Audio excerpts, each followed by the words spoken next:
Welcome back to the Deep Dive.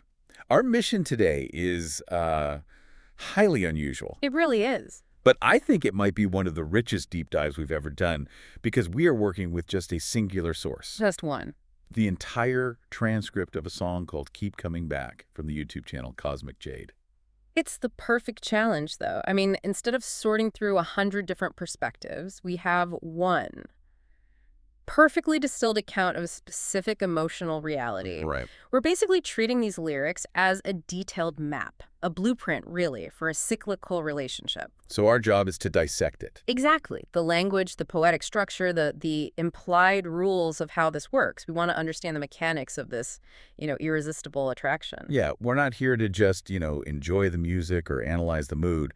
We're here to extract the actual architecture of this constant compulsive return. Mm-hmm. We want to know, what are the specific anchors here? What are the psychological tricks, the emotional magnets that keep this narrator locked in this one orbit? We're going right into the source code of inertia. And that inertia, that feeling of being stuck, that's what's going to resonate so deeply with you, the listener. I think so. The genius of these lyrics is that they take this massive abstract feeling, this idea of being unable to leave, and they ground it in these incredibly specific, almost actionable details. Yeah. We have to find the friction points and the engine that powers the whole loop. Okay, let's unpack this from the very start. Okay. Because the opening lines, they immediately set up the central conflict. It's what we're calling the paradox of departure. Right. The narrator is physically leaving, but their attention is doing the exact opposite. And you can feel that tension, can't you? Right. Driving away, only looking in the rearview mirror. I mean, that is a masterclass in cognitive dissonance. It really is. They're moving forward, accelerating away from the relationship. But their entire mental and emotional frame is backward.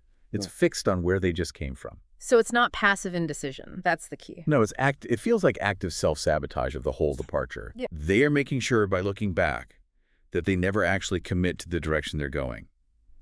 It's like they're leaving, but keeping the umbilical cord attached. Exactly. And if you think about it as avoidance, it makes perfect sense. Committing to leaving means, it means embracing the void, the unknown. The pain of it. And the pain of true separation. So by just glancing in the mirror, they maintain this comforting illusion that they're still close, that they can retreat at any moment. The physical act of driving it's just theater. The emotional direction hasn't changed at all. And right after that, the narrator admits the stakes are high.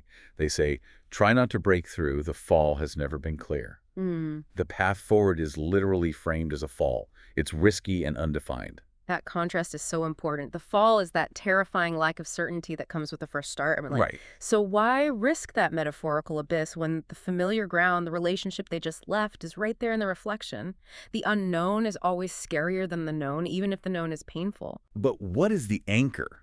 What specific detail is so powerful it just overrides the fear of the fall and the car's momentum? And the lyrics give it to us. They do. It's one single startling visual. All I see are your emerald eyes. That focus on one sensory detail, that is the key to its power.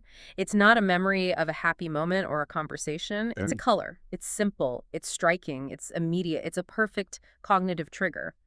When your brain is overwhelmed or stressed, it locks onto the simplest, most potent cue it can find.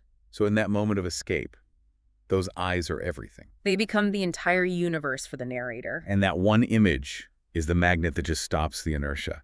It makes the next line this urgent internal debate, wondering if I turn around one more time, maybe I'll just stay another night.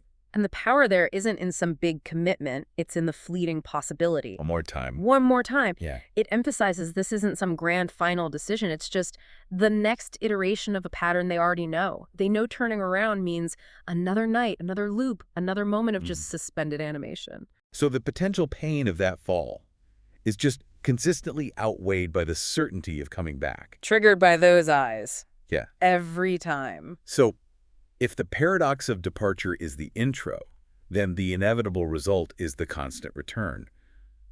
How does the narrator describe this persistence?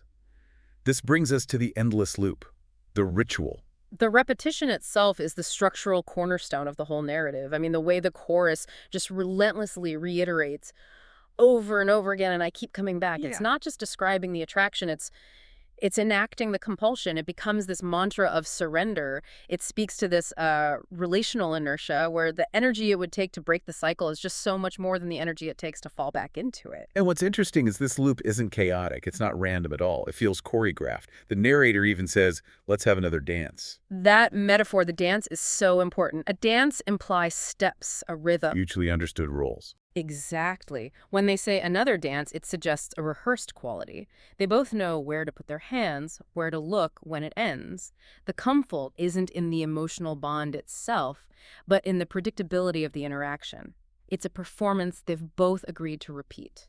And that predictability leads to this really powerful metaphor of stagnation, of permanence, the desire to put on the same one, now record the one that never ends. That image, that just encapsulates the entire thesis of this relationship. It really does. Its preferred state is forever, but with no progression. This isn't a relationship meant to build or evolve. It's designed to exist in a perfect, rehearsed, perpetual present. So by choosing that record that never ends, they're actively rejecting linear time. Yes, they're rejecting the future and just residing solely in this cyclical past. I wonder, though, if the loop is so obvious, if the pattern is so clear. Yeah. Why do they keep accepting it? The narrator even admits it, saying, by now you think we both know better. And this is where we get to the core psychology